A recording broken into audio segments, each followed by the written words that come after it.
This is a Teja News Television broadcast. Life insurance corporation of India ప్రవేశపెట్టిన నవజీవన్ శ్రీ బీమా పథకం ద్వారా కుటుంబ ఆర్థిక భద్రతకు ఎలాంటి డోకా ఉండదని సత్యవేడు బ్రాంచ్ మేనేజర్ మోహన్ తెలిపారు. మార్చి 31తో ఈ పథకం గడువు ముగియనున్న నేపథ్యంలో బుధవారం అవగాహన కార్యక్రమాన్ని నిర్వహించారు. మోహన్ ఆధ్వర్యంలో ఎల్ఐసి ఉద్యోగులు, ఏజెంట్లు కలిసి ప్రజల్లో చైతన్యం కల్పించేందుకు ర్యాలీ చేపట్టారు. స్థానిక ఎల్ఐసి కార్యాలయం నుంచి ప్రారంభమైన rally Gandhi road, Netaji road మార్గంగా రిలయన్స్ మార్ట్ వరకు కొనసాగింది.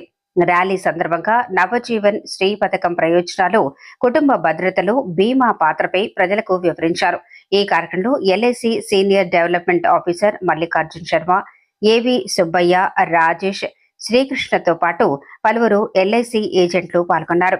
ప్రజలు ఈ అవకాశాన్ని వినియోగించుకోవాలని అధికారులు సూచించారు.